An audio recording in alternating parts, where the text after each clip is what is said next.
I welcome all of you. I think this is my very first live. Era nga ya makulu nnyo. Gwe munundo gusose okugikola era nga ya makulu nnyo. Era nenjagala okulaba nga nsooka n'oluyimba lwaffe olwo olwatuliyambala engule. We still have hope that we shall wear the victor's crown. So ndi wano nga bwe mbasuubiza nti ku midday ngenda kubanga mbatuusaako amawulire amalungi era nga nze ng'omuntu ndi musanyufu nnyo. Kusookera ddala nga muganda waffe gwe tuli mu kulwanira okulaba nga ava mu mikono gyabo ababi, Comrade Lumbuye nga bwagamba okutandika n'ekiggula luggi, nange nsaba okutandika n'ekiggula luggi okulaba nga mbategeeza wendi omusanyufu okusookera ddala nga sindaba kugenda ku nsonga esembayo kuba ensonga ziri bbiri. Esooka bannange nsobodde okulaba nga mpangula omusango ogw'okuntulugunya. I've won the case where the Uganda government tortured me. Era abantu abo abantokyaringa olwaleero nsobodde okulaba nga nfuna waakiri ku semblance of justice, nti waakiri essaawa bwebeera nga nfu waakiri wabeerawo ekiseera we kituuka n'ebeera namu kuba ye court system yaffe eri Uganda.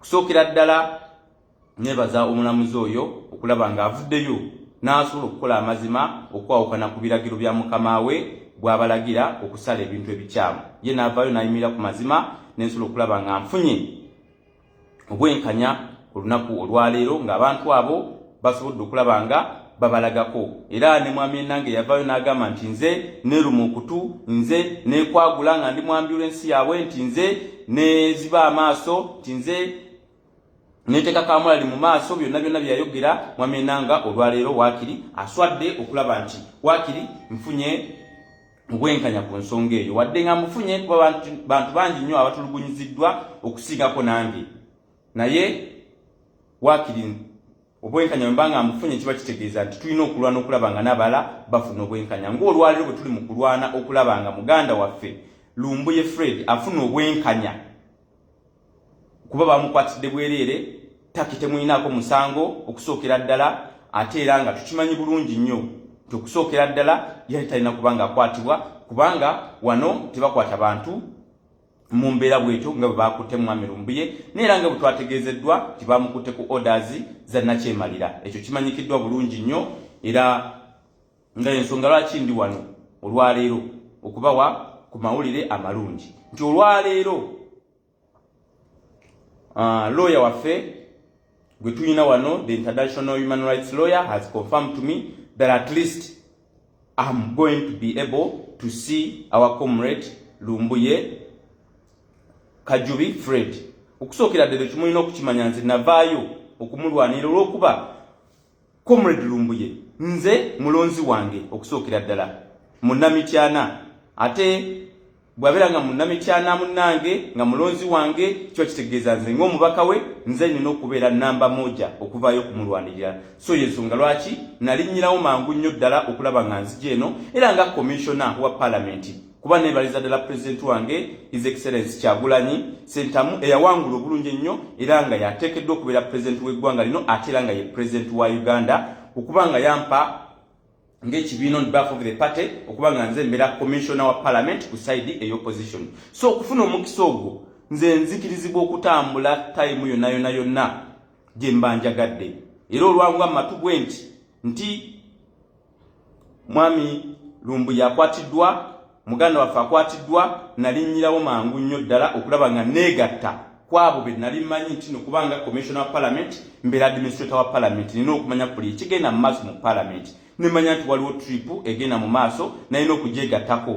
I had to first and foremost join that trip, era okujoininga trip eyo nensobola okuba nga ntuuka mangu nnyo ddala wano, era bwe nakola ku tiketi mangu nnyo nensobola okutuuka wano nengetinga in charge, era nensobola okukwatagana ne structure zaffe eziri wano, era nga neebaza nnyo bambi mwami Pato ali wano ettaki akoze omulimu gw'amaanyi nnyo Pato webale nnyo osobola okukola omulimu omulungi walo ne muganda waffe omulala ajja naye akoze omulimu nga leadership yaffe eri wano mu Turkey ekoze omulimu gw'amaanyi nnyo kubanze engeri njembadde nkwasaganya ebintu bingi nnyo nga nze mpa amagezi ku kiki ekino okugenda mu maaso ne tufuna looyo ne njogera naye era nga ne secretariat yaffe ekibiina kyaffe eri comrade waffe Lewis Lubongo yawamu ne president nga bagoberera bulungi nnyo ensonga zonna ezigenda mu maaso ku kiki ekitukola e Turkey era nsobola okulaba nga tukwasaganya looyo nasobola okukola ku nsonga ezo. So lawyer,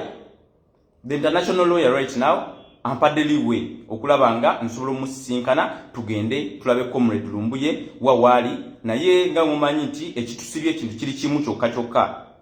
The only thing which is really letting us behind is that we have to pay the legal fees to the international lawyer who has first and foremost who has put something who has put up documents. He has put up documents to make sure that Mr. Lumbuye, he has not been put back to Uganda for obvious reasons, as you all know. So mumbeera eyo tulina okulaba nga tusasula na legal fees ezo zigendeddala mu ssente nnyingi. Ntwadde ku Zoom meeting ne mbanyonyolako since nagenza okulaba ng'ensonga zizze ku ku Facebook, zizze ku YouTube, zadde zinakubeera internal naye ngamba naye kanzi opening up okulaba nga waakiri tusobola okumalayo ssente ezo mangu ddala, waakiri tusobola okufunako ssente ziwerako ddala with the help of our party, with the help of our Secretary General, with the help of our President as a party at large. Tusobola okuba nga tufunyeko ku waakiri ssente zitandikirwako ezigenda waggulu wa kumpi emitwalo ng'ebiri egya dola. At least $20,000 has been got. Now at least we are remaining with a certain sum of money. So I still urge all of you in your different chapters, those in Uganda, to at least reach out to the party to contribute to our comrade Lumbuye, reach out to the different chapters within the different diaspora countries we have as the party, tulabe nti tucontributinga tubaako kye tuleeta okulaba nga nsobola okulaba ku comrade waffe Lumbuye ate era nga ngenda kuba negatibwako eri omuntu agenda okuba nga nsindikibwa essaawa yonna gwesobola kwatula mannya nesobola kwatula najagenda kuva naye nga agenda kuba negattako essaawa yonna okulaba nga nsobola okusinkana comrade waffe oyo through our international human rights lawyer. So be confident enough that Lumbuye is at least okay. However much is true in the hands of the Turkey authorities. Myself, I'm still in Turkey. That's why I'm still, hoping to see our comrades. So, first and foremost, hado esokera ddala ya kusasula legal fees. Is it totaling up to $71,000? So, at least on behalf of the party, on behalf of the help of the party, on behalf of the diaspora community, we have at least raised some amount of money, and we really need to raise the full amount of money so that at least we are able to see him. Because the first and foremost question each and every Ugandan has been concerned about is where is Comrade Lumbuye Fred, and who has seen him? I can confirm to you authoritatively that at least our lawyer has been able to see him. So at least I know that I'm the next person online to see Comrade Lumbuye, and that will only be possible when we get that money to pay the legal fees of the international lawyer, so that we are able to see our comrades. So ge mawulire amalungi nti waakiri nfunye amawulire nti ngenda kulaba ku comrade waffe Lumbuye. So fundraising eyo yatandise, tetugirujuminga bujuminzi wabula yatandise ekyali on up to this time. So whatever you will have, we can put it toward different chapters, tulabe nga tufuna sente ezo naye nga ge mawulire agamalungi gesagala galwewo. That is the good news at least I have for you. First and foremost, I have been told by our lawyer, the international human rights lawyer, that I'm able to see Comrade Lumbuye Fred.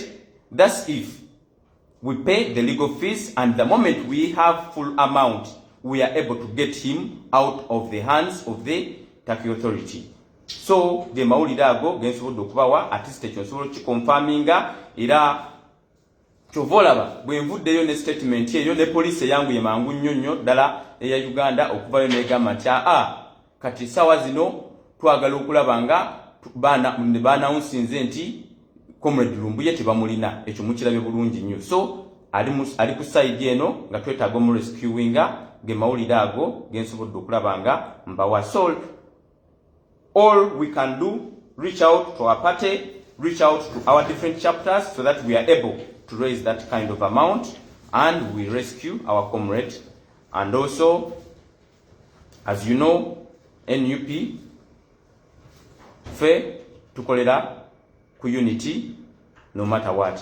So njagala okulaba nga signing out ye live yange eno jembadde mbasuubiza naye nga at least nze ng'omuntu ndi musanyufu era nga manyago mawulire malungi nnyo. So wherever you are, please share this message, share this information so that we are able to collect that money. We are able to collect $71,000 and I'm happy that at least we have been able to get some amount of money whereby it can be a very good beginning to at least do something. So buli omu gyoli sobola okusharinga message eno, buli mwana sobola okubanga akubaako kyakola okusasula legal fees. Ekisinga obukulu twetaaga legal fees. Abasinga obungi ennyo mumanyi namba yaffe bulijjo gye tuba tusonderako, tulina namba yaffe ya muda ku muda, tulina buli kimu. N'ekisinga obukulu, reach out to our secretariat, reach out to our different chapters in the diaspora, okulaba nga osobola okubanga otuusaayo obuyambi obwo obutuusaayo kijja kuba tusobozesa okulaba Comrade waffe Lumbuye,